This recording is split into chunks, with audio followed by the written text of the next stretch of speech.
నిన్న కేటీఆర్ గారు హరీష్ రావు గారు చాలా పెద్ద పెద్ద మాటలు మాట్లాడుతున్నారు. వాళ్ళ సూటిగా రెండు ప్రశ్నలు చదువుతున్నా. అదేవిధంగా మన తెలంగాణ రాష్ట్ర ముఖ్యమంత్రి రేవంత్ రెడ్డి గారి సారథ్యంలో తెలంగాణ రైజింగ్ టీం, ఆ రైజింగ్ టీం అంతా కూడా సింగపూర్ దావోస్ పర్యటనలో విజయవంతంగా పర్యటిస్తూ పెద్ద ఎత్తున నిధులు సమీకరిస్తూ పెట్టుబడుల్లో చాలా సద్భావన వాతావరణంలో చాలా అద్భుతంగా జరుగుతున్నాయి. నిన్న ఒక్కరోజే 56,000 కోట్ల పైచిలకు, మన సింగపూర్లో ఒక 4,000 కోట్లు, దాదాపు ఒక 70,000 కోట్ల పైచిలకు ఇప్పటికే పెట్టుబడుల రూపంలో సేకరించారు. మొత్తం పర్యటన అయిపోయేలోపు ఆ భగవంతుడి ఆశీర్వచనంతో రేవంత్ రెడ్డి గారి కష్టం, తెలంగాణ ప్రజల అదృష్టం, ఆశ, ఈ ప్రజాప్రభుత్వం 1,00,000 కోట్ల పైచిలకు పెట్టుబడులు తెలంగాణ రాష్ట్రం రావాలని, అందులో తెలంగాణ ప్రతినిధి బృందం, ముఖ్యమంత్రి రేవంత్ రెడ్డి గారు, పరిశ్రమ శాఖ మంత్రి, ఐటీ శాఖ మంత్రి, శాసనసభ వ్యవహారాల శాఖ మంత్రి గౌరవ పెద్ద శ్రీధర్బాబు గారు అందులో విజయం సాధిస్తారని పూర్తి విశ్వాసంతో వారికి మరొకసారి శుభాకాంక్షలు తెలియజేస్తూ, ఇంకా మన బిల్లా రంగాలు నిన్న మొన్న మాట్లాడుతున్న మాటల గురించి మాట్లాడుకుందాం మిత్రులారా. నిన్న హరీష్ రావు గారు మాట్లాడుతూ గ్రామ సభలు పోలీసుల ఆధ్వర్యంలో జరుగుతున్నాయి, దమ్ముంటే ముఖ్యమంత్రి గారు మీరు గ్రామ సభలకి పోలీసులు లేకుండా రాగలుగుతారా అని ఛాలెంజ్ చేస్తున్నారు. నేను వస్తా, నువ్వు వస్తావా అని అడుగుతున్నాడు. హరీష్ రావు గారికి ఒకటే సూటిగా ప్రశ్నిస్తున్నాం. హరీష్ రావు గారు, మీరు గత 10 సంవత్సరాల పరిపాలనలో మీ ముఖ్యమంత్రి గారు ఎన్ని గ్రామ సభలకు పోలీసులు లేకుండా వచ్చాడు? అసలు పోలీసులు లేకుండా సంగతి తర్వాత దేవుడు ఎరుగు. అసలు ప్రజల్ని కలిశారా? అధికారులను కలిశారా? మంత్రులు కలిశారా? అప్పటి మీ ఉప ముఖ్యమంత్రి ఏ రోజు టైం ఇవ్వకపోతే ఆయన హోంగార్డ్ లెక్క చూశారు ఉప ముఖ్యమంత్రిని. ఆయన పని ఒక్కటే ఉండే, ముఖ్యమంత్రి గారు కేసీఆర్ గారు కింద నుంచి దిగగానే చేతికి ఒక దట్టి కట్టాలి, పక్కన చేయబెట్టి ఫోటో దిగాలి, బాయ్కా కానీ వెనకారెక్కాలి, వెళ్ళిపోవాలి. అలాంటి మంత్రివర్గం, ఉప ముఖ్యమంత్రి మంత్రులతో మీరు పరిపాలన చేశారు. ఏ మంత్రికి స్వేచ్ఛ లేకుండా పరిపాలన చేశారు.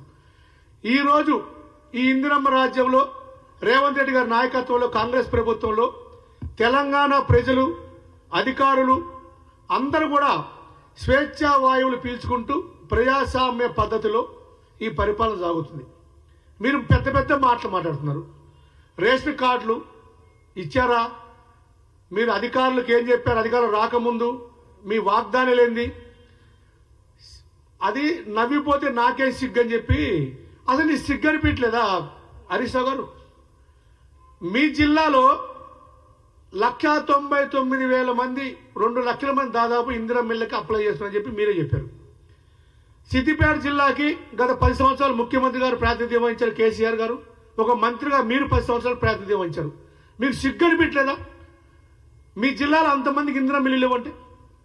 ఈరోజు జరుగుతున్న గ్రామ సభల్లో దాదాపు 10 సంవత్సరాల నుంచి మాకు రేషన్ కార్డు రాలేదు, రేషన్ కార్డు వచ్చిందని, ఎన్నో సంవత్సరాల నుంచి ఇల్లు అప్లై చేసుకున్నాం, ఇల్లు రాలేదని చెప్పి చాలా మంది సంతోషం వ్యక్తం చేస్తున్నారు. నువ్వు ఎవరో ఒకరు ఇద్దరు రాని వ్యక్తులు పట్టుకొని ఇక్కడ పలానా ఎల్లమ్మ రాలేదు, పలానా పుల్లమ్మకు రాలేదు, పలానా వెంకటేశ్వరకు రాలేదు అని 2 పేర్లు పట్టుకొని వస్తున్నావు. మేము చాలా స్పష్టంగా, మా గౌరవ పెద్దలు ఉత్తమ్ కుమార్ రెడ్డి గారు చాలా స్పష్టంగా చెప్పారు, 40 లక్షల కుటుంబాలకు రేషన్ కార్డులు ఇస్తాము. రేషన్ కార్డులు నిరంతర ప్రక్రియ. ఈ నిరంతర ప్రక్రియగా జరిగే రేషన్ కార్డులు, అభివృద్ధి కార్యక్రమాలు, సంక్షేమ కార్యక్రమాల్ని మీ 10 సంవత్సరాల కాలంలో వాటన్నిటి బొందబెట్టారు. ఏ రోజు కూడా మీరు 10 సంవత్సరాల రేషన్ కార్డులు ఇవ్వాల. అనేక కుటుంబాలు రేషన్ కార్డు కూడా పడిగాపులు కాశారు. కొత్తగా పెళ్ళైన వాళ్ళు, కుటుంబాలు విడిపోయిన వాళ్ళు ఎంతమంది రేషన్ కార్డుల కోసం అడిగారు? ఇచ్చారా? ఇప్పుడు అన్ని మాటలు మాట్లాడుతున్నావు. అసలు ఏమనిపిస్తుంది హరీష్ రావు గారు? మీరు మీ హయాంలో, మీ 10 సంవత్సరాల పాలన, ఈ దరిద్రమైన పరిపాలనలో నిన్ననే రామకృష్ణరావు గారు చెప్పాడు ఆ కమిషన్ ముందు, మీరు కట్టిన కాళేశ్వరం చెత్త కుప్పకి 6 కోట్ల రూపాయలు కూడా ఆదాయం లేదు, 6,000 కోట్ల రూపాయలు మేము వడ్డీ కట్టాల్సి వస్తుంది ఈ సంవత్సరం. మీరు తెచ్చిన అప్పులకు వడ్డీలు కడుతూ, సంక్షేమ కార్యక్రమాలు చేస్తూ, ప్రజాపాలనలో గ్రామ సభలు పెడుతూ చాలా స్పష్టంగా మంత్రులందరూ ఆ సభలో పాల్గొంటూ, అధికారులందరూ ఆ సభలో పాల్గొంటూ, మా ముఖ్యమంత్రి గారు రేవంత్ రెడ్డి గారు హైదరాబాద్లో ఉన్నప్పుడు ప్రతిరోజు అధికారులతో సమీక్ష చేస్తూ, ఏ రోజన్నా కేసీఆర్ గారు అధికారులతో పొద్దునపూట 9 గంటల్లో కలిసి సమీక్ష చేసిన చరిత్ర ఉందా? ఒక్కసారి ప్రజలు గమనిస్తున్నారు, మీ మోహన్ ఉమ్ముతున్నారు, అయినా మీకు సిగ్గనిపిట్లా. ఓ పక్క నువ్వు, ఒక పక్క మీ బామ్మర్ది టిల్లుబాయ్, ఓ పక్క మన లిక్కర్ కింగ్ కవితక్క, ముగ్గురు 3 పక్కలు చేరి ప్రజలు రెచ్చగొడుతున్నారు. మీరు ప్రజలు రెచ్చగొట్టినా ప్రజలు సంశయంతో ఉన్నారు. ప్రజలకి కాంగ్రెస్ ప్రభుత్వమే పూర్తి విశ్వాసం ఉంది.